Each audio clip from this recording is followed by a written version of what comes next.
Transport Minister Sindisiwe Chikunga will today launch this year's Easter Road Safety Campaign in Pretoria. That campaign is aimed at reducing road accidents and deaths during the Easter period. Newzroom Africa's Ziniko Mhlaba is watching the story for us, live to us now from the capital. And Ziniko, it feels like the conversation every year, isn't it? There's real concerns around typically this uptick we see during this time of the year.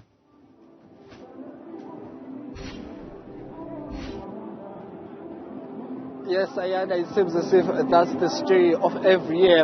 So this time around, Ayanda, there's a bit of twist into what is likely to be happening on our roads in the upcoming Easter weekend, which is likely to start in the next 2 days or so. So what will happen here today, the minister obviously will be launching the Easter Safety Campaign launch here at Atterville in Pretoria. However, there's an addition of over 200 new recruits who will be added onto our roads to assist law enforcement officers.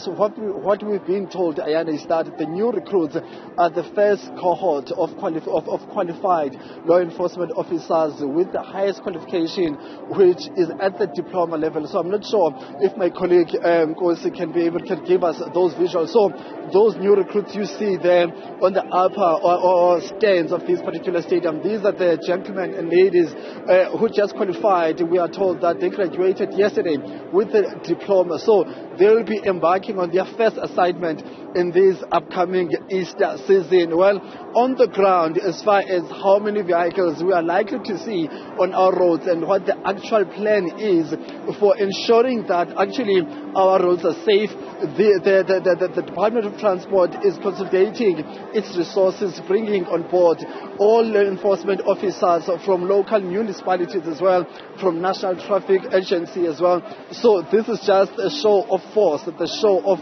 resources that they will be utilizing here in Gauteng, in Pretoria, and many other provinces as well. But just to give you an insight on how things were in 2022 compared to 2021, two provinces, Ayanda, did not register any improvement in terms of road fatalities.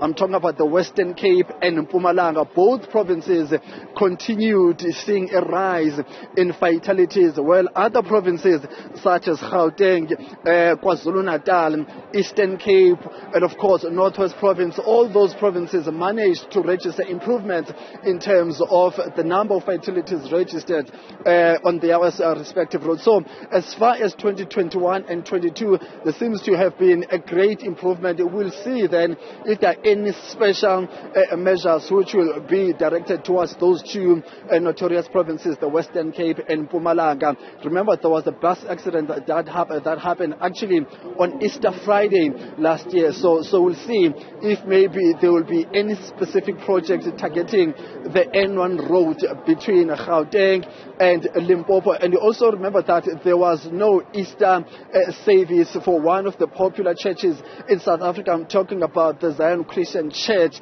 Will they have Easter services this time around, and how will it affect the road traffic situation here between Gauteng, Free State and Eastern Cape? You'll understand that many churchgoers who are heading to Limpopo are coming across all the provinces as far as the Eastern Cape and Western Cape, and then they use the N1 road that cuts through Gauteng, through Pretoria and all the way to Limpopo. So we'll see if there will be any special measures in place to attend to that particular situation. So that's how the situation is here. The minister will be joining these new recruits, but also we are told that we'll then head to the road where the actual launch of the actual road management and safety issues will be attended to. So we'll see how they will be putting in place whatever plans they have. Ayanda. Yeah, and one wonders, Ziniko, how many of those plans will bring about new solutions to this ongoing problem. Ziniko Mhlaba, live to us there from Pretoria.